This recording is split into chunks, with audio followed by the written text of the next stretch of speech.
Hello दोस्तों, मेरा नाम जोसेफ है और मैं कोलंबिया का रहने वाला हूं। अब मैं आपको अपने बारे में बताता हूं।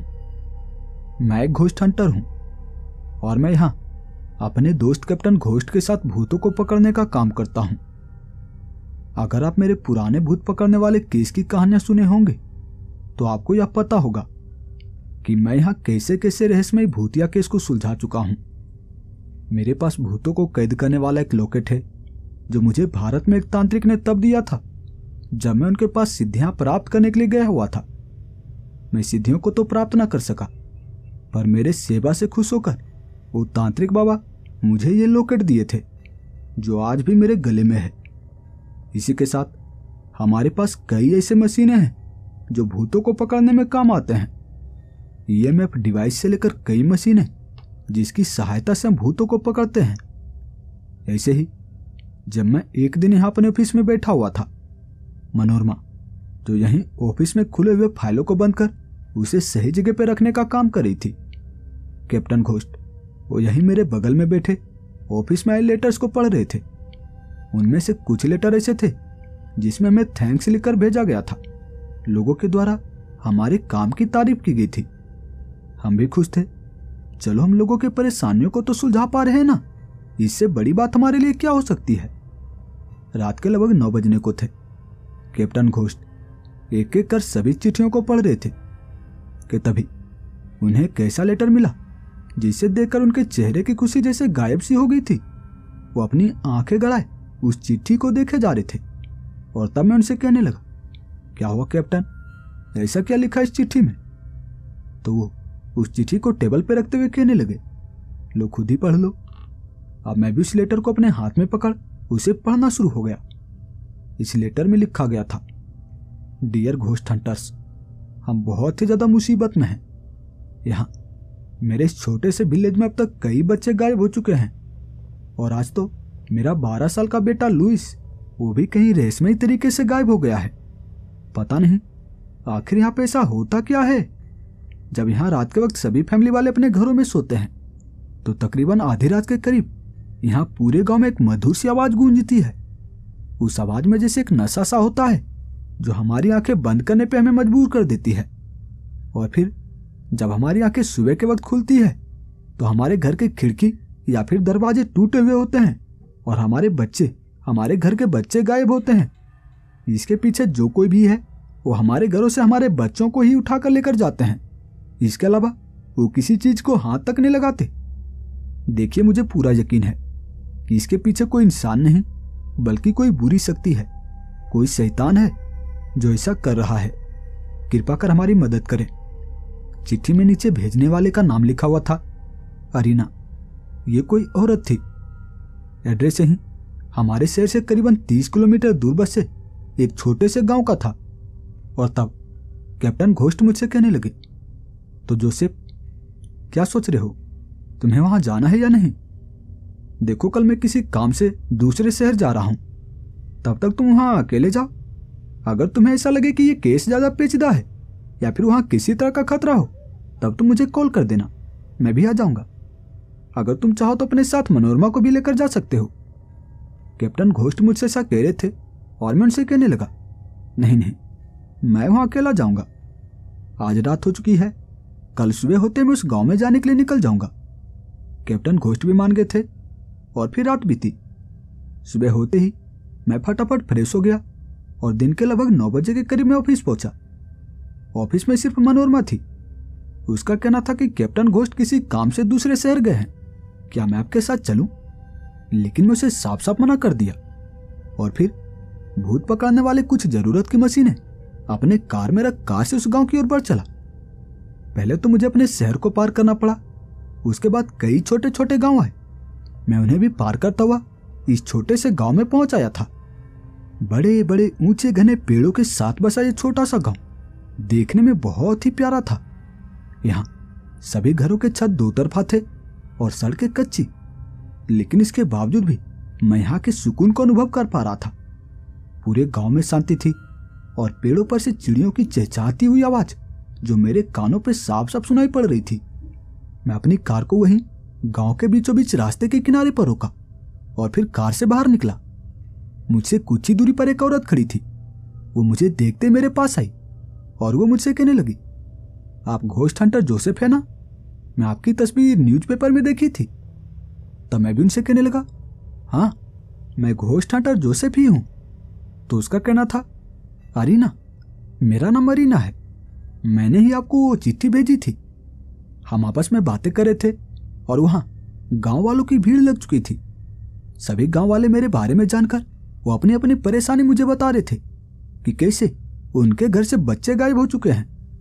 दिन के लगभग 11 बजने को थे और मैं उनसे कहने लगा, देखिए, मुझे अगर इस गांव के सच्चाई के बारे में जानना है, इस गांव के राज को पता करना है, तो मुझे यहाँ पे कुछ दिनों तक रुकना होगा। तभी मैं इस गांव के बारे में जान पाऊंगा कि इसके पीछे कौन है। तब एक बुजुर्ग व्यक्ति चलते हुए मेरे पास आए और वो मुझसे कहने लगे, कोई बात नहीं, आप यहाँ जितना दिन रुकना चाहे रुक सकते हैं। यहाँ से कुछ ही दूरी पर मेरा एक घर है जहाँ कोई नहीं रहता। मैं आपके खाने पीने की व्यवस्था कर दूंगा, आप चाहे तो उस घर में रह सकते हैं। तब मैं भी उनसे कहने लगा, ठीक है, फिर कहाँ है वो आपका घर? तब उनका कहना था, रुकिए, पहले मैं उस घर की साफ सफाई करवा देता हूँ, क्योंकि वो घर कई दिनों से बंद है। साफ सफाई करवाने के बाद आप वहां पर रहना शुरू हो जाइएगा। तब मैं भी मान गया था और दिन के लगभग 3 बजे के करीब वो बूढ़ा व्यक्ति चलते हुए मेरे पास आए और वो मुझसे कहने लगे, चलिए, मैं आपके रहने का प्रबंध कर दिया हूं, खाना मैं आपको कमरे में पहुंचा दिया करूंगा। तब मैं भी उनके साथ चलते हुए उस घर तक पहुंचा। ये 2 मंजिला घर था और जब मैं घर के अंदर गया तो मैंने देखा इस घर में सिर्फ 2 ही कमरे थे, एक कमरा नीचे और दूसरा कमरा ऊपर। ऊपर वाले कमरे में बेड लगा हुआ था, इसी के साथ बेड पे 2 मोटे मोटे गद्दे रखे हुए थे। ठंड का मौसम था, इसलिए इस बूढ़े व्यक्ति ने भी मेरे रहने के लिए अच्छे तरीके से प्रबंध कर दिया था। यहीं बेड के पास ही दीवार पे एक बड़ा सा खिड़की बना हुआ था और मैं उस खिड़की से झांककर बाहर की ओर देख सकता था, गांव पे नजर रख सकता था। मैं वहीं बेड पे बैठा रात होने का इंतजार करने लगा, क्योंकि रात के वक्त मुझे पता चलता कि इस गांव में आखिर ऐसा होता क्या है। समय बीता और कुछ ही देर में रात हो गई। मैं रात के लगभग 9 बजे के करीब खाना खाकर वहीं बेड पे बैठा खिड़की से झांककर बाहर की ओर देखे जा रहा था। ठंड का मौसम था, जिस कारण मुझे हल्की हल्की ठंड भी लग रही थी। आसमान में निकले आधे चांद की रोशनी जो धुंधली धुंधली यहाँ जमीन पे पड़ रही थी, और इस रोशनी में बनने वाले ऊंचे ऊंचे पेड़ों की परछाई के कारण यहाँ की जमीन काली दिखाई पड़ रही थी। मैं यहीं बेड पे बैठा खिड़की से झांककर बाहर की ओर देखे जा रहा था। रात गहराती जा रही थी और रात के लगभग 11 बजे के करीब यहाँ पूरे गांव में जैसे कोहरा सा छाना शुरू हो गया था। मैं भी वहीं बेड पे बैठा हुआ था। समय बीतता गया और रात के ठीक 1 बजे के करीब मेरे कान पे बहुत ही मध्यम सी आवाज सुनाई पड़ना शुरू हो गई। यह आवाज मध्यम सी थी, लेकिन बहुत ही सुरीली। मेरी आंखें बंद होने लगी थी और मैं अपने दोनों कानों पे हाथ रख चुका था। मैं ये सोच रहा था कि ऐसा करने से मुझे यह आवाज सुनाई नहीं देगी, जिस कारण मेरी आंखें बंद नहीं होगी। लेकिन पता नहीं कैसे इसके बावजूद भी मेरे कानों पे यह मध्यम सी आवाज सुनाई पड़ रही थी। यह आवाज थी तो बहुत ही मध्यम सी, लेकिन इतनी सुरीली कि ये मेरी आंखें बंद करने पे मुझे मजबूर कर रही थी। मैं सोना नहीं चाहता था। मैं झट से अपने जेब में हाथ डाला और अपने जेब से ईयरबड्स को निकाला। ये ब्लूटूथ था जो मैं अपने दोनों कानों पे लगाया और फोन से कनेक्ट कर फुल साउंड में गाने सुनने लगा। अब जाकर वो मध्यम सी आवाज मेरे कानों पे पड़ना बंद हुई थी। अब मैं चौकन्ना हो गया था। मैं खिड़की के पास खड़ा बाहर की ओर देखे जा रहा था। आखिर इस गांव में कौन आता है जो बच्चों को गायब करता है? मैं वहीं खिड़की के पास खड़ा बाहर की ओर झांककर देखे जा रहा था, लेकिन काफी देर तक यहाँ गांव में कोई हलचल नहीं हुई। ना तो कोई दरवाजा टूटा था और ना ही कोई खिड़कियां टूटी थी। मैं बीच बीच में अपने कान से ब्लूटूथ निकाल ये भी चेक कर रहा था कि अभी वो मध्यम सी सुरीली आवाज मेरे कानों पे पड़ रही है या फिर नहीं। लेकिन अभी मेरे कान पे ये सुरीली आवाज पड़े जा रही थी। मेरे कान पे ये आवाज पड़ते ही मेरी आंखें बंद होने लगती और मैं झट से ब्लूटूथ लगा लेता। मैं से ही खिड़की के पास खड़ा बाहर की ओर देखे जा रहा था और तब मेरे दिमाग में ख्याल आया, क्यों ना इलेक्ट्रोमैग्नेटिक मीटर से चेक किया जाए। अगर मेरे आसपास कोई बुरी शक्ति हुई तो वो मुझे पता चल जाएगी। मैं वहीं अपने बेड के बगल में पड़े उस काले से बैग से इलेक्ट्रोमैग्नेटिक मीटर को निकाला, उसे ऑन किया, लेकिन सब कुछ तो नॉर्मल था। यहाँ मेरे आसपास कोई बुरी शक्ति नहीं थी और मैं समझ नहीं पा रहा था, क्या मुझे घर से बाहर जाकर देखना चाहिए? आखिर ये मध्यम सी सुरीली आवाज ये किसकी है? कौन है जो ऐसी आवाज निकाल रहा है? मैं अपने कान से ब्लूटूथ को निकाला, लेकिन अब वो मध्यम सी सुरीली आवाज मेरे कानों पे नहीं पड़ रही थी। मैं काफी देर तक उस आवाज को सुनने की कोशिश करता रहा, लेकिन अब वो सुरीली आवाज पूरी तरह से आना बंद हो गई थी कि तभी मेरे कानों पे एक आवाज सुनाई पड़ी। ऐसा लगा था कि किसी घर का दरवाजा खुला हो। वो होता है ना, दरवाजा खुलते समय एक खास तरह की आवाज होती है। वही आवाज मेरे कानों पे पड़ी थी और मैं खिड़की से झांककर बाहर दिखने लगा। बाहर एक बच्चा था जो अपने घर के दरवाजे को खोलकर घर से बाहर निकला था। मैं चौंका था। ये बच्चा अपने घर से बाहर निकला है, मतलब इस बच्चे के ऊपर सुरीली आवाज का असर नहीं हुआ। ये बच्चा अपने घर से बाहर निकल चलता हुआ कहीं जा रहा था और अब मैं भी इसके पीछे हो लिया। मैं भी अपने इस घर से बाहर निकला और उस बच्चे के पीछे पीछे दबे पांव चलने लगा। ये बच्चा गांव के बाहर झाड़ियों को चीरता हुआ कहीं जा रहा था और मैं भी उसके पीछे पीछे चलता गया। यहाँ जमीन पे पेड़ों के सूखे पत्ते बिखरे हुए थे, जिस पर हमारे कदमों के चलने की आवाज यहाँ फैले सन्नाटे को भंग कर रही थी, लेकिन मैं उसके पीछे पीछे दबे पांव चलता जा रहा था। वो बच्चा कुछ दूर आगे गया और कुछ दूर आगे जाने के बाद वो एक जगह पर खड़ा हो गया। अब मैं भी वहीं एक पेड़ के पीछे छिप गया और उसी पेड़ के पीछे से छिपकर मैं उस बच्चे को देख रहा था। जहां वो बच्चा खड़ा था उसके चारों ऊंचे घने पेड़ थे और मैं यहीं एक पेड़ के पीछे छिप उस बच्चे को देखे जा रहा था। वो बच्चा जब से उस जगह पर खड़ा हुआ था तब से वो अपना सर ऊपर कर रखा था। शायद वो पेड़ के ऊपर देख रहा था, लेकिन वो पेड़ के ऊपर क्यों देख रहा है मैं ये समझ नहीं पा रहा था। अब मैं दबे पांव चलता हुआ उस बच्चे के नजदीक जाने लगा। मैं उस बच्चे के नजदीक जाता तभी मैं ये जान पाता कि वो बच्चा अपना सर ऊपर किए आखिर देख किसे रहा है, पेड़ के ऊपर वो देख किसे रहा है। मैं दबे पांव चलता हुआ उस बच्चे के काफी नजदीक पहुंचा और तब मैंने जो देखा उसे देखकर मेरी आंखें फटी की फटी रह गई। वहां पेड़ के ऊपर काले कपड़े में कोई औरत थी। शायद ये कोई औरत ही थी, क्योंकि इसके लंबे घने बाल जो हवा में लहरा रहे थे और वो औरत वही पेड़ के ऊपर वाले टहनी पे बैठी अपने दोनों पैरों को हिला रही थी। उसके पैर काफी लंबे थे और वो अपनी लंबी लंबी टांगे वही पेड़ की टहनी से नीचे लटकाए उसे हिलाए जा रही थी।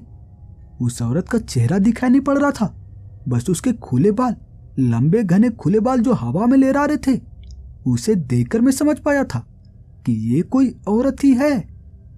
मैं उस बच्चे को वहां से दूर करना चाहता था। यकीनन वो औरत इस बच्चे के लिए खतरा थी। मैं उस बच्चे के पास भागता हुआ जा ही रहा था कि तभी झाड़ियों को काफी तेज रफ्तार से चीरता हुआ एक अजीब सा जानवर बाहर निकला। इसका आधा शरीर किसी इंसान का था और इसका आधा शरीर, ऊपर वाला हिस्सा, किसी बकरे का। उसे देखते मैं समझ गया कि ये तो एक बेंडिगो है। इसकी हाइट करीबन 10 फुट के करीब थी और उसके शरीर से मांस सड़ने की बदबू काफी तेज आ रही थी। वो बेंडिगो उस बच्चे के सामने जाकर खड़ा हो गया था और मैं समझ गया कि यकीनन अब वो बेंडिगो इस बच्चे को नुकसान पहुंचाने की कोशिश करेगा। मैं उस बच्चे को बचाना चाहता था।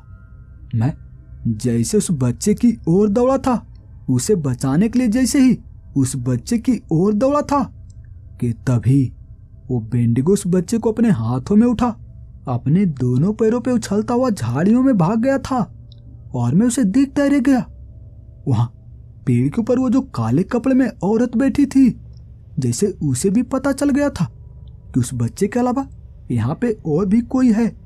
वो भी पेड़ों पे छलांगे मारते हुए, एक पेड़ से दूसरे पेड़ पर छलांगे मारते हुए अंधेरों में कहीं गायब हो गई थी। यहाँ चांद की रोशनी इतनी भी तेज नहीं थी कि मैं ज्यादा दूर तक देख पाता। वो औरत पेड़ों पे छलांगे मारते हुए कहीं चली गई थी और मैं देखता ही रह गया। हालांकि मैं इतना जानता था कि वो औरत पेड़ों पे छलांगे मारते हुए पहाड़ की ओर गई है और वो बेंडिगो भी बच्चे को अपने साथ लेकर पहाड़ की ओर ही भागा है। मैं भी उस पहाड़ की ओर बढ़ चला। मैं काफी दूर तक आगे गया, लेकिन मुझे ना तो वो बेंडिगो दिखा और ना ही वो काले कपड़े वाली औरत। मैं अपने हाथ में इलेक्ट्रोमैग्नेटिक मीटर को पकड़ रखा था। मैं रेडियंस चेक कर रहा था। अगर मेरे आसपास कोई भूत प्रेत हुआ, कोई बुरी शक्ति हुई, तो यहाँ मीटर में रेडियंस तो आएगी, लेकिन सब नॉर्मल था। मेरे आसपास कोई बुरी शक्ति, कोई भूत प्रेत नहीं था। मैं पेड़ों के ऊपर देखता हुआ घर की ओर वापस आ रहा था। मैं सोच रहा था वो औरत कौन होगी, वो काले कपड़े वाली औरत कौन होगी। यकीनन वो कोई इंसान ही होगी, तभी तो यहाँ मीटर में रेडियंस नहीं बता रहा है।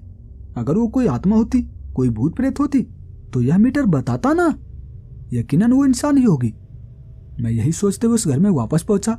अपने ऊपर वाले कमरे में बेड पर जाकर लेट गया। मैं सोच रहा था यकीनन वही औरत थी जो वो मधुर आवाज निकाल रही थी, सुरीली आवाज निकाल रही थी, जिससे कि सभी गांव वालों को नींद आ गई। उसके बाद वो बेंडिगो आया जो उस बच्चे को उठाकर लेकर गया। लेकिन मैं अब भी एक बात समझ नहीं पा रहा था, वो बच्चा अपने घर से दरवाजे को खोल बाहर क्यों निकला? वो झाड़ियों को चीरता हुआ जंगल में क्यों गया? क्या वो बच्चा किसी के सम्मोहन में था? मैं समझ नहीं पा रहा था। इसका जवाब मैं कल गांव वालों से पता करने की कोशिश करूंगा, गांव वालों से जानने की कोशिश करूंगा। हो सकता है वो औरत इसी गांव की हो। मैं यही सोचते हुए सो गया। सुबह हुई और सुबह के 7 बजे के करीब ही मैं गांव वालों से पूछताछ करने के लिए निकल पड़ा। मैं गांव वालों से पूछ रहा था, इस गांव में कोई काले कपड़े में औरत घूमती है क्या, जिसके बाल काफी लंबे लंबे हो, जिसके पैर वो थोड़े लंबे हो?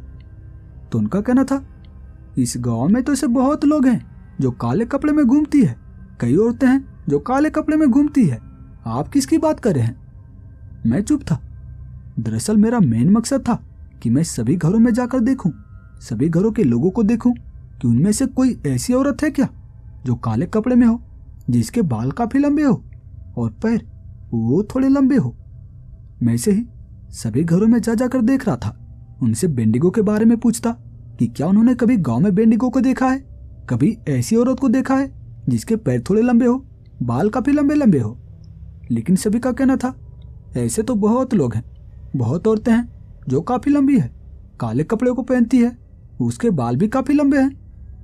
मैं ऐसे एक एक करके सभी घरों में जाता जा रहा था और अंत में जब मैं अरीना के घर में पहुंचा, अरीना अपने घर में सोफे पे बैठी हुई थी और मैं भी वहीं पास ही में पड़े एक सोफे पे जाकर बैठ गया और मैं उनसे बातें करने लगा। वैसे अरीना जी, आपके घर में रहता कौन कौन है? क्या आप अकेली इस घर में रहती हैं? तो उसका कहना था, नहीं, मैं अपने पति और अपनी बुआ के साथ में रहती हूँ। मेरा एक 12 साल का लड़का था जो गायब हो चुका है, वो तो मैं आपको बता चुकी हूँ।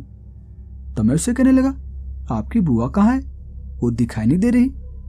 तब उसका कहना था, वो किचन में खाना बना रही है। मैं उनसे कहने लगा, क्या आप अपनी बुआ से खाना बनवाती हैं? उनकी उम्र तो काफी ज्यादा होगी ना? तो उसका कहना था, नहीं, उसकी उम्र तो ज्यादा है, लेकिन वो देखने में काफी जवान है, मुझसे भी ज्यादा जवान है। लेकिन फिर भी मैं उन्हें काम करने के लिए नहीं कहती, लेकिन वही है कि जिद करके काम किया करती हैं। लेकिन मैं भी उन्हें कह दिया हूं कि देखिए, एक टाइम आप खाना बनाएंगी किचन में, एक टाइम आप खाना बनाएंगी और एक टाइम मैं बनाऊंगी। शाम के वक्त मैं किचन में खाना बनाती हूँ और सुबह के वक्त मेरी बुआ बनाती है। बुआ, 2 कप चाय लेकर आना। तो अरीना जी तेज आवाजें लगाकर ऐसा बोली थी और मैं समझ नहीं पा रहा था कैसे कोई बूढ़ी औरत किचन में खाना बना सकती है। मैं अरीना जी से कहने लगा, क्या आपकी बुआ आपके साथ ही रहती है? तो उनका कहना था, हाँ, उनकी शादी नहीं हो पाई थी, इसलिए वो हमारे साथ ही रहती हैं। मैं हैरान था। कुछ ही देर में अरीना जी की बुआ किचन से हमारे लिए चाय बनाकर लेकर आई और जब मैं उन्हें देखा, सच में मैं उन्हें देखकर दंग रह गया। ये तो देखने में काफी ज्यादा सुंदर और काफी ज्यादा जवान लग रही थी। ये अरीना जी की बुआ थी या फिर बहन थी, मैं समझ नहीं पा रहा था। वो हमारे पास आई, हमें चाय दिया और जब वापस जाने के लिए पीछे मुड़ी थी, किचन में जाने के लिए पीछे मुड़ी थी, तब मेरी नजर पड़ी उनके बालों के ऊपर। उनके बाल जो जमीन को छू रहे थे, इतने लंबे घने बाल जो जमीन को छू रहे थे। और मैं एक पल के लिए सोच में पड़ गया, कहीं यही तो वो औरत नहीं? इनकी हाइट भी काफी ज्यादा है और इनके बाल की लंबाई जमीन को छू रहे हैं। इनकी उम्र तो काफी ज्यादा है ना, फिर भी इनके बाल इतने घने कैसे हो सकते हैं? देखने में भी ये काफी जवान है। अरीना जी की बुआ किचन में जा चुकी थी और तब मैं अरीना जी से कहने लगा, क्या ये आपकी बुआ ही थी? तो उनका कहना था, हाँ, ये मेरी बुआ ही है। तब मैं उनसे कहने लगा, देखने में तो नहीं लग रही, इतनी जवान। इनकी उम्र कितनी होगी? तो उनका कहना था करीबन 50 वर्ष, उससे ज्यादा ही हो सकती लेकिन कम नहीं होगी। मैं हैरान था, 50 वर्ष की औरत देखने में इतना जवान, इनके बाल इतने घने। मैं समझ नहीं पा रहा था। मैं रीना जी से कहने लगा, आपके गांव में बच्चे गायब होने वाली घटना कब से हो रही है? तो उनका कहना था सालों पहले से ही, लेकिन पहले गांव में इतने ज्यादा बच्चे गायब नहीं होते थे। पहले साल में 1-2 बच्चे गायब होते थे, लेकिन अब तो जैसे हर रोज गांव से एक बच्चे गायब होने लगे हैं। अरीना जी मुझसे ऐसा करी थी और उनकी बातें सुन मैं कुछ समझ नहीं पा रहा था। मैं एक पल को यह भी सोचता कि इन सबके पीछे अरीना जी की बुआ ही है, वही है जो बच्चे को गायब कर रही है। ऐसे कोई औरत 50 वर्ष की उम्र में भी जवान नहीं रह सकती। यकीनन वो एक डायन होगी जो बच्चे को गायब कर उसका खून पी रही होगी। लेकिन मैं एक पल को यह भी सोचता कि अगर ऐसा है तो फिर वो बेंडिगो क्या था? वो बेंडिगो मेरी आंखों के सामने से उस बच्चे को अपने साथ उठाकर लेकर गया था। क्या वो बेंडिगो उस काले कपड़े वाली औरत से मिला हुआ था? यकीनन ऐसा ही हो सकता है, लेकिन मेरे पास इस बात का कोई पुख्ता सबूत नहीं था। मैं ये नहीं जानता था कि बच्चे अपने घर से अपने आप रात के वक्त बाहर कैसे निकलते हैं, वो जंगलों में चलते हुए क्यों जाते हैं। क्या अरीना जी की बुआ डायन है? इन सब बातों का मेरे पास कोई पुख्ता सबूत नहीं था। इसलिए मैं अरीना जी से ये नहीं कहना चाहता था कि आपकी बुआ डायन है और वही है जो यहाँ पे बच्चों को गायब कर रही है, वो बच्चों को मारकर उसका खून पी रही है। मैं अरीना जी की बुआ पे नजर रखना चाहता था, देखना चाहता था कि अरीना जी की बुआ पूरे दिन में करती क्या क्या है, वो जाती कहाँ कहाँ है। मैं अरीना जी से कहने लगा, अच्छा तो ठीक है, चलता हूँ, काफी देर हो चुकी है। तब अरीना जी का कहना था, आपको कुछ पता चला कि इस गांव में कौन है जो बच्चों को गायब कर रहा है? तब मैं उनसे कहने लगा, पता तो चला है, लेकिन इस बात का मेरे पास कोई पुख्ता सबूत नहीं है। तब अरीना जी का कहना था, फिर भी आपको किसके ऊपर शक है, बताइए तो, मैं भी तो जानूं कौन है जो इस गांव में शक कर रहा है। तब मैं उनसे कहने लगा, देखिए मैं किसी को इसे बदनाम नहीं करना चाहता। जब तक मुझे पूरी तरह से ये जानकारी नहीं हो जाती कि इसके पीछे वही है, तब तक मैं किसी को इसे बदनाम नहीं करना चाहता। मैं इतना बोलकर अरीना जी के घर से बाहर निकल गया और चलता हुआ अपने उस घर में पहुंचा। वहां वो बूढ़े अंकल बैठे हुए थे। वो मुझे देखते कहने लगे, कहाँ चले गए थे? मैं आपके लिए कब का खाना लेकर आ चुका हूं, आपके इंतजार में यहाँ पे बैठा हूं, लेकिन आप घर में थे ही नहीं। तब मैं उनसे कहने लगा, वो अंकल मैं कुछ काम से बाहर गया था, अभी मेरा काम पूरा हो चुका है और मुझे भूख भी जोरों की लगी है, मैं पहले खाना खा लेता हूँ। फिर मैं वहीं टेबल पर बैठकर खाना खाने लगा और खाना खाते हुए उस बूढ़े अंकल से पूछने लगा, अंकल क्या आप अरीना जी की बुआ को जानते हैं? वही जिनकी उम्र 50 वर्ष के करीब है, लेकिन देखने में काफी जवान लगती हैं। तो उनका कहना था, हाँ मैं तो उन्हें जानता हूँ, बहुत अच्छी औरत है, खासकर उसका बच्चों से काफी ज्यादा लगाव है। वो हर रोज शाम के वक्त गांव में घुमा करती है, यहाँ के बच्चों को कुछ खाने के लिए दिया करती हैं। शायद इसका कारण ये हो सकता है कि उनके कोई बच्चे नहीं है ना। वो बूढ़े अंकल मुझसे ऐसा कह रहे थे और मैं उनसे कहने लगा, उनके बच्चे नहीं हैं? मतलब उनकी शादी हुई थी क्या? तो उनका कहना था, हाँ उनकी शादी तो हुई थी, लेकिन उसका पति उसे छोड़कर चला गया, पता नहीं वो कहाँ गया, आज तक वो मिल नहीं पाया है। उस बूढ़े अंकल की बात सुन मैं दंग था। फिर अरीना जी का ऐसा क्यों कहना था कि उनकी बुआ की तो शादी नहीं हुई? मैं उस बूढ़े अंकल से कहने लगा, अच्छा तो अंकल आपको क्या लगता है अरीना जी की बुआ की उम्र क्यों नहीं बढ़ रही होगी? वो 50 वर्ष की उम्र में भी इतनी जवान कैसे दिखती हैं? तो उनका कहना था, देखिए जहां तक मुझे पता है अरीना जी की बुआ वो एक खास तरह की औषधि लेती हैं। उस शहर से उस औषधि को मंगाती है जो काफी महंगे मिलते हैं। वो उस औषधि को लेती है जिस कारण वो जवान दिखती है। वो बूढ़े अंकल मुझसे ऐसा कह रहे थे और मैं मुस्कुरा दिया था। ऐसी कोई औषधि नहीं है जिसे खाकर इंसान हमेशा हमेशा के लिए जवान दिखे। मैं ये बात उस बूढ़े अंकल से नहीं कहा। मैं खाना खाया और उस घर से बाहर निकल गया। वो बूढ़े अंकल भी अपने घर जा चुके थे और मैं अपनी कार में बैठ कार को चलाता हुआ अरीना जी के घर के पास पहुंचा। मैं अरीना जी के घर से थोड़ी दूरी पे था और मैं वहीं एक पेड़ के पास अपने कार में बैठा अरीना जी के घर पे नजर रखे हुए था। उनके घर से कौन बाहर निकलता है, कौन कहाँ जाता है। मैं वहीं कुछ देर तक अपने कार में बैठा रहा और कुछ देर के बाद जब शाम के लगभग 4 बजने को थे तब अरीना जी के घर से उनकी बुआ बाहर निकली थी और वो चलते हुए एक घर की ओर बढ़े जा रही थी। मैं उस औरत पे नजर रखे हुए था। वो औरत चलते हुए वहीं पास के घर में गई थी और मैं भी अपने कार से बाहर निकला और उस घर के पास पहुंचा। मैं उस घर के मेन दरवाजे से झांक कर देख रहा था। वो औरत अरीना जी की बुआ उस घर में एक बच्चे से बात कर रही थी।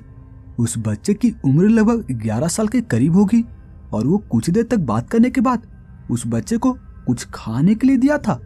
ये कोई मिठाई थी जो अरीना जी की बुआ उस बच्चे को खाने के लिए दिया था। उस बच्चे की माँ वहीं बगल में ही खड़ी थी, लेकिन वो भी खुश थी। मैं यहाँ इस दरवाजे से झांककर अंदर की ओर देखे जा रहा था। अरीना जी की बुआ कुछ देर तक उस बच्चे से बातें करती रही और जब वो बच्चा उस मिठाई को पूरी तरह से खा चुका था तब अरीना जी की बुआ उस घर से बाहर निकलने लगी। अब मैं भी अपने कार में आकर बैठ गया।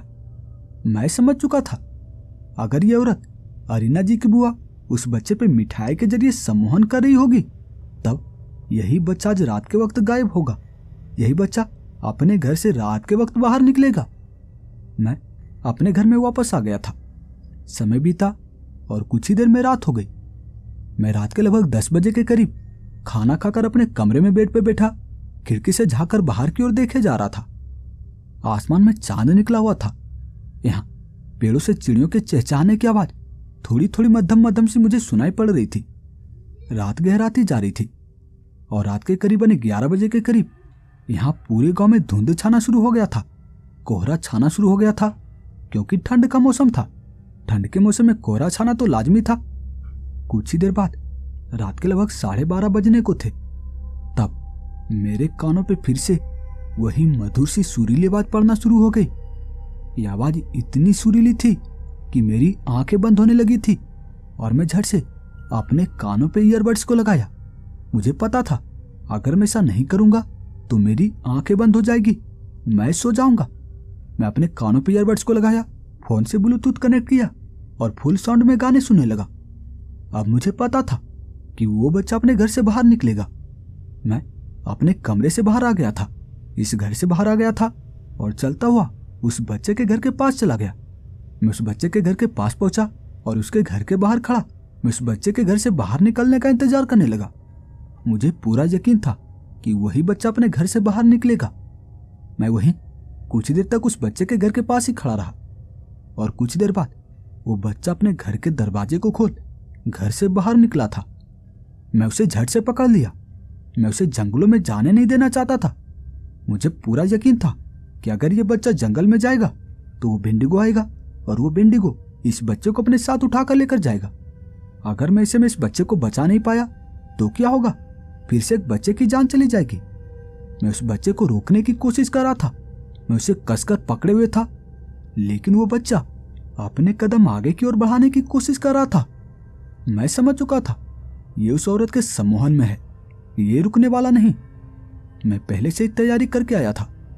मैं अपने जेब से जीपीएस ट्रैकिंग डिवाइस को निकाला और इस बच्चे के शरीर पे लगा दिया। उसके बाद मैं वहीं इसी बच्चे के घर में से बंद कर दिया। इसके घर वाले जो सभी अपने अपने कमरे में सोए हुए थे, मैं इस बच्चे को वहीं उसके घर में ही बंद कर बाहर से दरवाजा बंद कर दिया। मैं इंतजार कर रहा था, देखता हूं ये बच्चा कैसे निकलता है। कोई इसे लेने आता है या फिर ये बच्चा खुद ही दरवाजे को तोड़ खिड़की को तोड़ बाहर निकल जाता है।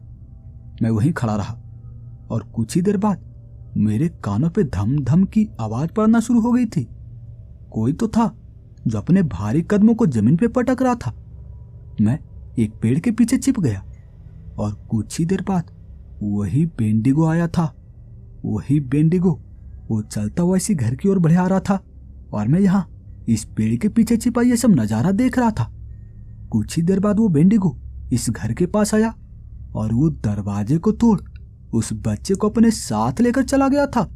वो अपने हाथ में उस बच्चे को उठाया और दौड़ता हुआ वो जंगल की ओर भाग गया था।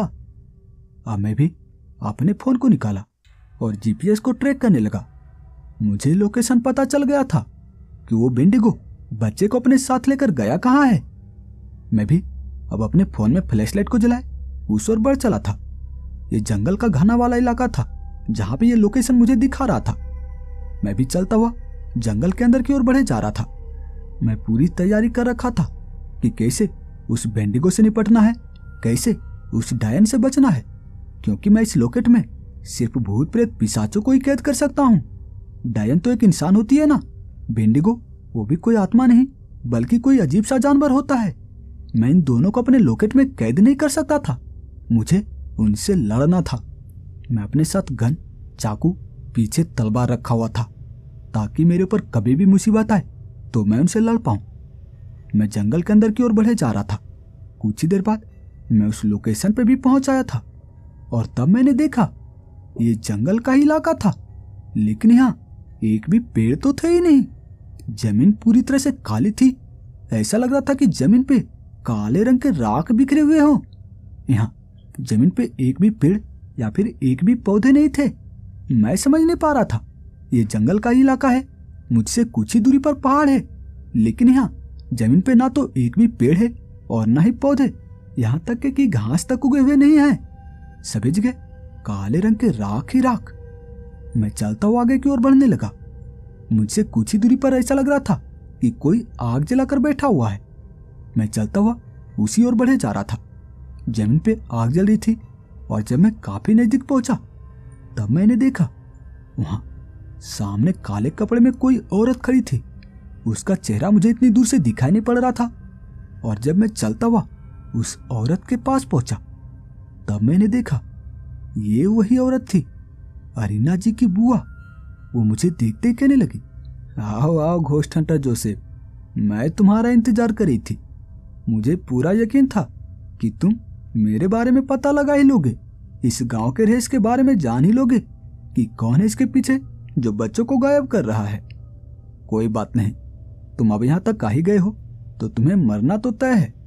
वो इतना बोलकर काफी तेज तेज हंसने लगी थी और मैं उस औरत के पीछे देख रहा था। वहां उस औरत के पीछे वही अजीब सा दिखने वाला जानवर बेंडिगो खड़ा था। इसी के साथ कई सारे बच्चों के फौज थे। उन सभी बच्चों के चेहरे देखने में काफी अजीब से लग रहे थे। सभी बच्चों के चेहरे पूरी तरह से सफेद थे और आंखों के पास काले रंग का बड़ा बड़ा गड्ढा। मैं समझ नहीं पा रहा था क्या वो बच्चे जीवित हैं या फिर वो लाशें हैं जिसका इस्तेमाल ये औरत, ये डायन अपनी शक्तियों से कर रही है। मैं उस औरत के पीछे खड़े सभी बच्चों को देख रहा था। मैं काफी देर तक उस बच्चे को देखता रहा और तब मुझे पता चला उस औरत के पीछे खड़े बच्चों की फौज वो सभी लाशें थे। उनके चेहरे पे बने वो काले रंग के बड़े बड़े गड्ढे जिसे देखकर मैं साफ साफ समझ पा रहा था कि ये जीवित बच्चे हो ही नहीं सकते। वो औरत हंसते हुए कहने लगी थी, घोस्ट हंटर जोसेफ, मैं तो तुम्हारा बहुत नाम सुनी थी कि तुम अच्छे अच्छे भूत, पिशाच, डायनों का मुकाबला कर चुके हो, लेकिन तुम तो डरपोक निकले। मैं तुम्हारे आंखों के सामने इस बच्चे को मारकर इसका खून पी गई। यहाँ जमीन पे देखो, यहाँ जमीन पे यह जो बच्चा पड़ा हुआ है ये वही बच्चा है जिसे इस बेंडिगो ने अपने साथ अभी गांव से उठाकर लेकर आया था। तुम्हारे आंखों के सामने से उठाकर लेकर आया और तुम इस बेंडिगो का कुछ बिगाड़ तक ना पाए, इस जानवर का कुछ बिगाड़ तक ना पाए तो तुम मेरा क्या बिगाड़ पाओगे, मुझ जैसे शक्तिशाली डायन का। वो डायन मुझसे ऐसा कह रही थी और मैं जमीन पे पड़े उस बच्चे को देखे जा रहा था। उस बच्चे के गले से थोड़ा थोड़ा खून बाहर निकल रहा था। ऐसा लग रहा था कि उस बच्चे के गले को काटा गया है। मैं उस डायन से कहने लगा, देखो तुम बच्चों को मारकर उसका खून क्यों पिया करती हो? इंसानों की जिंदगी बड़ी होनी चाहिए, लंबी नहीं। तुम अच्छे काम करो, इंसानों की भलाई करो, जिससे लोग तुम्हें हमेशा हमेशा के लिए याद रखेंगे। ऐसे बच्चों को मारना सही नहीं है। तुम काले जादू करके बच्चों को मार के उनके खून को पी के तुम ज्यादा दिन तक तो जीवित रह जाओगी, लेकिन उसका क्या फायदा? ये दुनिया नश्वर है, तुम भी किसी ना किसी दिन मर ही जाओगी। तब वो हंसते हुए कहने लगी थी, देखो मैं तुम इंसानों के जैसी नहीं हूं, बस कुछ दिन रुक जाओ, उसके बाद मैं इस दुनिया पे राज करूंगी। तुम्हें क्या लगता है मैं बच्चों को क्यों मार रही हूं? सिर्फ उसके खून पीने के लिए, अपनी उम्र लंबी करने के लिए? नहीं, मैं इस दुनिया पे राज करूंगी, राज। मैं बच्चों की फौज तैयार करूंगी, ऐसे बच्चों की फौज जिसे कोई नहीं हरा सकता। और रही तुम्हारी बात, तो तुम तो अभी के अभी मरने वाले हो। वो डायन मुझसे ऐसा कह रही थी और मुझे काफी ज्यादा गुस्सा आ गया था। मैं अपने पीठ के पीछे से तलवार निकाल अपने हाथ में पकड़ लिया था और मैं उस डायन से कहने लगा, डायन तो हो जाए मुकाबला, देखता हूं कौन जीतता है। वो डायन भी हंसते हुए कहने लगी थी, तो आओ मेरा मुकाबला करो। वो डायन इतना बोली ही थी कि तभी उसके पीछे खड़े बच्चों की फौज, वो सभी बच्चे सामने आकर खड़ा हो गए थे और सभी मेरी ओर बढ़े जा रहे थे। मैं अपनी जगह पे खड़ा अपने हाथ में तलवार पकड़ा खड़ा था। वो सभी बच्चों की लाश जिसके चेहरे पे काले बड़े बड़े गड्ढे थे, वो देखने में ही बहुत ज्यादा भयानक लग रहे थे और सभी गुर्राते हुए मेरी ओर बढ़े आ रहे थे। अब मैं अपने हाथ में गन को पकड़ा। मैं एक हाथ में तलवार और एक हाथ में गन को पकड़ लिया था। मैं एक एक कर उन बच्चों की लाश पे गोलियां चलाना शुरू हो गया था। सभी बच्चे जो वहां जमीन पे गिरे जा रहे थे, लेकिन मेरे गन में ज्यादा गोलियां थोड़ी ना थी। कुछ ही देर में मेरे गन की गोली खत्म हो गई और तब मैं अपने हाथ में तलवार को पकड़ लिया था। वो बच्चे जो मेरे काफी नजदीक आ चुके थे और मेरे नजदीक पहुंचते ही मेरे शरीर पे छलांगे मार मार कर चढ़ना शुरू हो गए थे। वो सभी अपने सड़े हुए दांत मेरे कंधों में गड़ाना चाहते थे, लेकिन एक ही झटके में मैं सभी बच्चों की लाश जमीन पे गिरा चुका था। मैं उस पर वार करना चाहता था। ये सभी बच्चे ज़ॉम्बी थे, जिंदा लाश। अगर ये अपने दांत मेरे शरीर में गड़ा देते तो पता नहीं मेरे शरीर के साथ क्या होता। मेरा शरीर भी सड़ना शुरू हो जाता या फिर मेरा शरीर भी ज़ॉम्बी में बदलना शुरू हो जाता। मैं उस बच्चे पे वार करना शुरू हो गया था। अपने तलवार से मैं उन बच्चों के लाश के गर्दन धड़ से अलग किए जा रहा था, लेकिन एक अजीब घटना हो रही थी। वहां जितने भी बच्चे जमीन पे गिरे थे जिसे मैं गोलियों से मारा था, वो सभी बच्चे फिर से उठना शुरू हो गए थे। वो तो लाश थे, उनके शरीर में जान तो थी ही नहीं। उसे गोलियों का क्या फर्क पड़ता। वो फिर से अपनी जगह पर उठ खड़े हुए थे और मैं अपने तलवार से उन ज़ॉम्बीज के गर्दन धड़ से अलग किए जा रहा था। मैं ऐसे ही सभी लाशों के गर्दन को काटते हुए उस डायन की ओर बढ़े जा रहा था। मुझे पता था ये ज़ॉम्बीज इतनी आसानी से नष्ट नहीं होने वाले। ये डायन की शक्तियों से चल पा रहे हैं, समझ पा रहे हैं। डायन जो भी सारा कर रही है वही ये ज़ॉम्बीज कर रहे हैं। मुझे इस डायन को मारना होगा। इस डायन के मारते ही शायद ये ज़ॉम्बीज भी जमीन पर गिर पड़े, इनका शरीर फिर से लाश में बदल जाए और इनका शरीर पूरी तरह से निष्क्रिय पड़ जाए। मैं सभी ज़ॉम्बीज के गर्दन को धड़ से अलग करता हुआ आगे की ओर बढ़े जा रहा था और वो डायन अपनी जगह पे खड़ी मेरी ओर घूरे जा रही थी। मैं ऐसे ही एक एक कर सभी बच्चों के लाश के गर्दन धड़ से अलग करते हुए उस डायन तक पहुंच आया था। पर पता नहीं उस डायन को शायद ये सब मजाक लग रहा था। वो डायन अपनी जगह पे खड़ी मेरी ओर देख मुस्कुरा रही थी। मैं उससे कहने लगा, डायन मुस्कुरा रही हो, हंस ले, तुम्हें जितना हंसना है हंस ले, क्योंकि अभी कभी मैं तुम्हारे गर्दन धड़ से अलग करने वाला हूं। मैं इतना बोलकर उस डायन के ऊपर तलवार उठाया ही था कि तभी वो डायन झट से दूसरी ओर हट गई। वो दूसरी ओर हट गई और मेरे सामने वो बेंडिगो खड़ा था। उसके हाथ में एक बड़ा सा आईना था और जैसे ही मेरी नजर उस आईने पे पड़ी, मेरा शरीर उस आईने में खिंचना शुरू हो गया था। मैं हिल डुल तक नहीं पा रहा था और वो डायन मेरे बगल में खड़ी मुस्कुराए जा रही थी। उसका कहना था, तुम्हें क्या लगा मुझे मारना इतना आसान है? जाओ अब हमेशा हमेशा के लिए इस आईने में कैद हो जाओ। वो डायन मुझसे ऐसा कह रही थी और मुझे काफी तेज झटका लगा। मेरी आंखें बंद हो गई और जब मेरी आंखें खुली तो मैं इस आईने के अंदर कैद था। मैं हिल डुल तक नहीं पा रहा था, मैं बस सामने की ओर देख पा रहा था। इसके अलावा मैं अपने सर को दूसरी ओर घुमा तक नहीं पा रहा था। तब वो डायन मेरे सामने आकर खड़ा हो गई और वो मुझसे कहने लगी, मजा आ रहा है ना आईने में कैद होके? बड़ा आए थे मुझसे मुकाबला करने वाले, अब रहो हमेशा हमेशा के लिए इस आईने में कैद रहो। वो डायन मुझसे ऐसा कह रही थी और मैं कुछ समझ नहीं पा रहा था। मैं उस डायन से कहने लगा, ऐसा कैसे हो सकता है? मैं जैसे इस आईने के सामने आया मैं इस आईने में कैद हो गया, लेकिन तुम तो इस आईने में कैद ही नहीं हो रही, तुम ही तो इस आईने में देख रही हो। तब वो डायन हंसते हुए कहने लगी थी, बेवकूफ, इस आईने में सिर्फ एक ही व्यक्ति कैद हो सकता है। तुम कैद हो चुके हो, अब दोबारा कोई कैद नहीं होगा जब तक तुम इस आईने में कैद हो। वो डायन मुझसे ऐसा कह रही थी और मैं उससे कहने लगा, देखो तुम मुझे कैद करके बचने नहीं वाली, कोई और घोस्ट हंटर आएगा जो तुम्हें तुम्हारे कर्मों की सजा देगा। मैं ऐसा उस डायन से कह रहा था और वो डायन हंसते हुए कहने लगी थी, रस्सी जल गई लेकिन बल नहीं गया।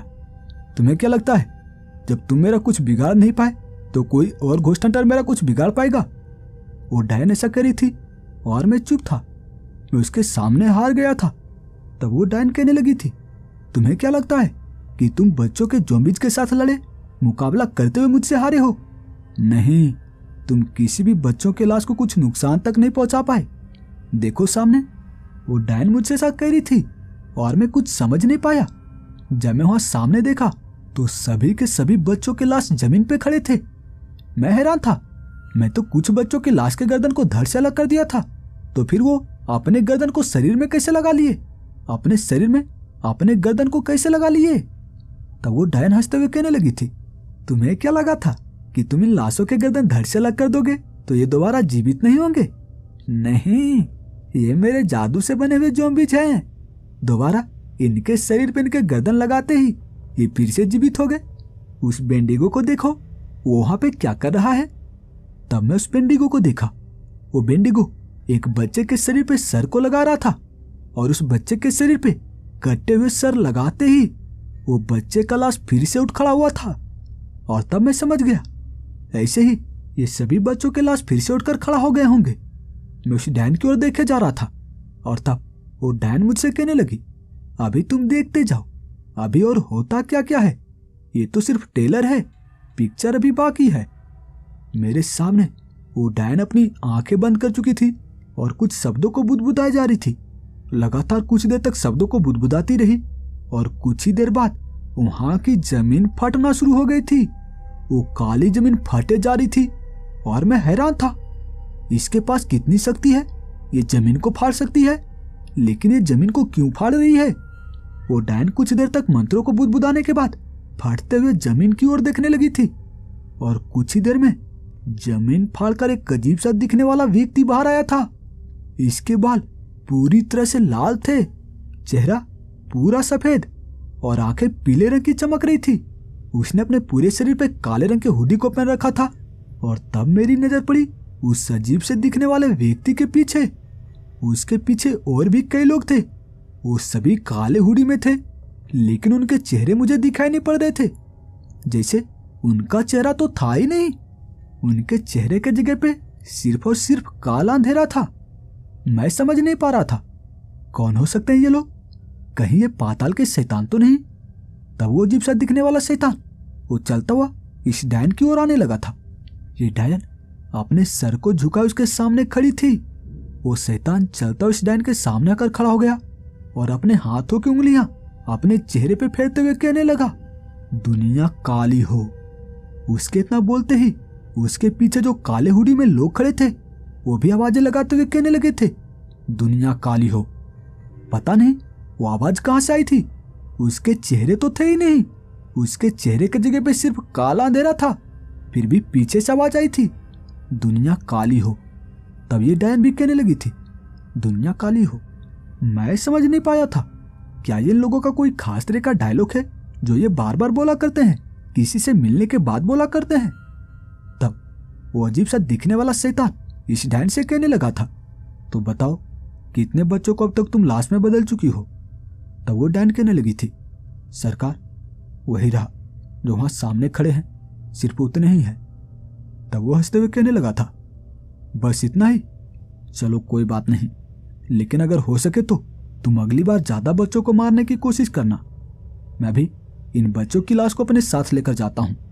तुम बच्चों को लाश में तो बदल चुकी हो, अब मैं इन लाशों को शैतान में बदलूंगा और फिर दुनिया होगी काली। वो इतना बोलते हुए अपने 5 उंगलियों को चेहरे पे फेरे जा रहा था और देखते ही देखते सभी बच्चों के लाश समेत सभी शैतान जमीन में समा चुके थे। मैं हैरान था, कैसे शैतान है ये, जमीन में समा सकते हैं, अपने साथ बच्चों के लाश को भी लेकर गए। तब वो डायन मेरी ओर पलटते हुए कहने लगी थी, देख लिए, जल्दी होगा इस दुनिया पे हमारा राज। तुम्हें क्या लगता है कि इस दुनिया में सिर्फ मैं ही एक ऐसी डायन हूं जो बच्चे को गायब कर रही है? नहीं, ऐसे और भी कई डायने हैं जो इस शैतान से जुड़े हुए हैं, हमारे सरकार से जुड़े हुए हैं, और जल्दी इस दुनिया पे हमारा राज होगा। वो डायन मुझसे ऐसा कह रही थी और मैं समझ नहीं पाया था, इस दुनिया पे इसका राज होगा, दुनिया काली होगी, लेकिन कैसे? बच्चों को मारकर इसे लगता है कि ये दुनिया पे राज करेगी। बहुत ही बेवकूफ डायन है। वो डायन वहां से जा चुकी थी और मैं यहाँ आईने में कैद था। मैं निकलने की कोशिश तो कर रहा था, लेकिन मैं हिल डुल तक नहीं पा रहा था। मैं अपनी ओर से ताकत लगाने की कोशिश कर रहा था, लेकिन मेरा शरीर हिल डुल तक नहीं पा रहा था। मैं क्या करता? अब तो मुझे सिर्फ और सिर्फ एक ही आस है, कैप्टन घोस्ट पे। कैप्टन घोस्ट कब यहाँ पे आएंगे और वो मुझे बचाएंगे। अगर वो यहाँ पे नहीं आए तो शायद मैं हमेशा हमेशा के लिए इस आईने में कैद रहूंगा। समय बीतता गया। वो डायन हर रोज अपने साथ 2-3 बच्चे को रात के वक्त लेकर आती और वो उसका शिकार किया करती। वो मेरे सामने उस बच्चे का खून पिया करती और मैं कुछ नहीं कर पाता। वो डायन काफी तेज तेज हंसा करती, जैसे वो मुझे चिढ़ाने की कोशिश किया करती। मैं क्या करता? मैं तो इस आईने में कैद था। मैं उस डायन का कुछ भी बिगाड़ नहीं सकता था। मैं ये तक नहीं जानता था कि कैप्टन घोस्ट यहाँ पे आएंगे भी या नहीं। उनका कहना था कि तुम्हें ये केस ज्यादा पेचीदा लगे तो तुम मुझे कॉल कर देना। अगर तुम्हें वहां पे कोई खतरा लगे तो तुम मुझे कॉल करके बता देना। लेकिन मैं तो उन्हें कॉल ही नहीं किया था।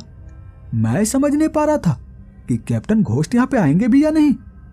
समय बीता और 3 दिन बाद ही कैप्टन घोस्ट यहाँ पे पहुंच चुके थे। उनके साथ मनोरमा थी और उन्होंने उस बेंडिगो को अपना बंदी बना रखा था। उस बेंडिगो के शरीर पे मोटे मोटे लोहे के जंजीर थे, जिससे वो बेंडिगो पूरी तरह से बंधा हुआ था। उस बेंडिगो के पैर में गोलियां लगी थी, जिस कारण उस बेंडिगो के पैर से खून टपक रहे थे और शायद वो बेंडिगो के जरिए ही यहाँ तक पहुंच पाए थे। वो जैसे यहाँ पे आए, उनकी नजर मेरे ऊपर पड़ी। वो चलते हुए मेरे पास आने लगे।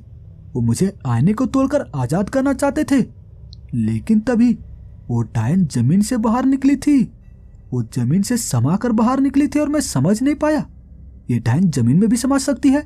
वो कैप्टन घोस्ट के सामने खड़ी थी और वो कैप्टन से कहना शुरू हो गई, अच्छा तो अब तुम आए हो। तुम्हारा एक साथी तो यहाँ आईने में कैद है। अब तुम्हें मरने की चुल मची है। कोई बात नहीं, अब यहाँ पे आ ही गए हो तो तुम्हारा भी अंत तय है। तुम दोनों भी यहाँ से बचकर नहीं जाने वाले। वो डायन कैप्टन से ऐसा कह रही थी और कैप्टन अपने हाथ में तलवार पकड़ चुका था। मनोरमा भी वो अपने हाथ में एक बड़े से चाकू को पकड़ी हुई थी और तब वो डायन हंसते हुए कहने लगी, पहले तुम इन बच्चों की फौज से मुकाबला कर लो, उसके बाद मुझसे लड़ लेना। उसके इतना कहते ही वहां कई सारे बच्चे आ चुके थे।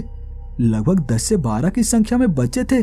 सभी बच्चों के लाश थे जो इन 3 दिनों में उस डायन ने बच्चों को मार उनके शरीर को ज़ॉम्बी में बदला था। वहां वो सभी बच्चे कैप्टन घोस्ट के ऊपर कूदना शुरू हो गए थे। वो ज़ॉम्बी छलांगे मार मार कर कैप्टन घोस्ट मनोरमा के ऊपर कूदे जा रहे थे और वो दोनों ज़ॉम्बी से बचने की कोशिश कर रहे थे। इधर ये डायन ये चलते उस बेंडिगो के पास चली गई और वो जंजीर से उस बेंडिगो को आजाद कर चुकी थी। अब वो बेंडिगो भी छलांगे मारते हुए कैप्टन घोस्ट के सामने आकर खड़ा हो गया था। वो बेंडिगो कैप्टन घोस्ट को मुक्के से मार रहा था और कैप्टन घोस्ट जमीन पे गिर चुका था। लेकिन वो बेंडिगो वो भी जमीन पे बैठ चुका था और वो कैप्टन घोस्ट को मुक्के से मारने की कोशिश करने लगा। लेकिन कैप्टन घोस्ट अगले ही पल अपने हाथ में गन को पकड़ चुके थे और वो गन की गोलियां बेंडिगो के पैर में दागना शुरू कर दिए। वो 2 गोली बेंडिगो के पैर में दाग चुके थे और 2 गोली बेंडिगो के हाथ में दाग चुके थे। वो बेंडिगो जमीन पर गिरा तड़प रहा था और तब कैप्टन घोस्ट जमीन पर उठ खड़े हुए थे। वो अपने हाथ में तलवार को पकड़ चुके थे और वो भागते हुए काफी तेज रफ्तार में भागते हुए इस डायन के पास आए और एक झटके में इस डायन का सर धड़ से अलग कर दिया। उस डायन का शरीर जमीन पे गिरा तड़प रहा था। उस डायन का कटा हुआ सर एक और गिरा हुआ था और उस डायन का शरीर जमीन पे एक और गिरा हुआ था। लेकिन सर कट जाने के बावजूद भी उस डायन का शरीर तड़प रहा था। और तब कैप्टन घोस्ट उस डायन के सर के पास बैठते हुए कहने लगे, क्या बोल रही थी तुम मुझे मारोगी? घोस्ट हंटर कैप्टन घोस्ट को मारोगी? न जाने मैं तुम्हारे जैसे जैसे कितने डायनों को ठिकाने लगा चुका हूं, न जाने कितने भूत प्रेतों को ठिकाने लगा चुका हूं, और तुम मुझे मारने की बात कर रही थी। अब बताओ। उस डायन की खुली हुई आंखें बस कैप्टन घोस्ट को देखे जा रही थी। कैप्टन घोस्ट अपनी जगह पर उठ खड़े हुए और वो चलते हुए मेरे पास आए। वो अपने तलवार से आईने को तोड़ चुके थे और वो आईना टूटते ही मैं कैप्टन घोस्ट के सामने खड़ा था। कैप्टन घोस्ट मुझसे कहने लगे थे, यार जोसेफ, मैंने तुमसे कहा था ना कि वहां ज्यादा खतरा हो तो तुम मुझे कॉल कर देना, लेकिन तुमने तो मुझे कॉल तक नहीं किया। तब मैं उनसे कहने लगा, सिचुएशन ये ऐसी थी कि मैं आपको कॉल तक ना कर सका, लेकिन अभी ये खतरा टला नहीं है। इससे भी बड़ा खतरा इस गांव के ऊपर, हमारे ऊपर मंडरा रहा है। तब मैं कैप्टन घोस्ट को वो सारी घटना बताया कि कैसे जमीन फाड़कर वो शैतान बाहर निकले थे और वो अपने साथ बच्चों के लाश को लेकर गए। मैं कैप्टन से इतना बोल ही रहा था कि तभी मनोरमा आवाज लगाते हुए कहने लगी, जोसेफ, कैप्टन यहाँ आओ। तब मैं भी उसके पास गया और तब मैंने देखा वहां जमीन पे कोई बूढ़ा सा दिखने वाला व्यक्ति गिरा हुआ था। इसके बाल दाढ़ी बहुत ही बड़े बड़े थे और उसके हाथ पैर में गोलियां लगी हुई थी। उसके हाथ पैर से खून निकल रहे थे और मैं मनोरमा से कहने लगा, कौन है ये और इसके हाथ पैर में गोलियां किसने मारी? तब मनोरमा का कहना था, ये वही इंसान है जो बेंडिगो बना हुआ था। असल में ये एक बेंडिगो नहीं था बल्कि एक इंसान ही था। ये उस डैन की शक्ति की वजह से, उसकी शक्तियों की वजह से बेंडिगो बना हुआ था, लेकिन उस डैन के मरते ही ये फिर से अपने असली रूप में आ गया। वो बूढ़ा व्यक्ति वहीं जमीन पे गिरा करा रहा था और मैं उनसे पूछना शुरू हो गया, कौन है आप? तो कराते हुए शब्दों में कहने लगा, मैं उस डैन का पति हूं। मुझे पता चल गया था कि मेरी बीवी एक डायन है, लेकिन जब उसे यह पता चला कि मैं उसकी सच्चाई जानता हूं, तब वो मुझे बेंडिगो बना दिया और वो अपने फायदे के लिए मुझसे काम करवाने लगी। वो मुझसे मेरे जरिए बच्चों को मंगवाती, उसका खून पिया करती और मैं ऐसे ही उसके लिए काम किया करता। वो बूढ़ा व्यक्ति ऐसा कह रहा था और तब मैं उनसे कहने लगा कि आप उन शैतानों के बारे में जानते हैं जो जमीन से बाहर निकले थे, अपने साथ बच्चों के लाश को लेकर गए? तब उनका कहना था, हाँ, मैं उनके बारे में बहुत कुछ जानता हूँ, लेकिन अभी मैं बताने की हालत में नहीं हूँ, शायद मैं आपको नहीं बता पाऊंगा। तब कैप्टन घोस्ट कहने लगे थे, इसे अपने कंधे पे उठा लो, इसे इलाज की जरूरत है। तब मैं भी उस बूढ़े व्यक्ति को अपने कंधे पे उठा लिया और फिर चलता हुआ हम उस गांव की ओर बढ़ चले। मैं एक बार पीछे पलट के देखा था, उन सभी बच्चों के लाश वहां जमीन पे गिरे हुए थे। शायद उस डैन के मरते ही ये लाश भी निष्क्रिय पड़ गए थे। हम चलते हुए जंगल से बाहर निकल आए। हम गांव में पहुंचाए थे और तब कैप्टन घोस्ट अपनी कार में बैठ चुके थे। मैं भी अपने कार में बैठ चुका था और फिर कार को चलाता हुआ वहीं शहर के एक बड़े से हॉस्पिटल में पहुंचे। उस बूढ़े व्यक्ति को एडमिट किया और तब कैप्टन घोस्ट कहने लगे थे, इन्हें ठीक होने में टाइम लगेगा, तब तक चलो हम अपने ऑफिस चलते हैं। फिर हम अपने शहर वापस आ गए और इंतजार करने लगे उस बूढ़े व्यक्ति के ठीक होने का।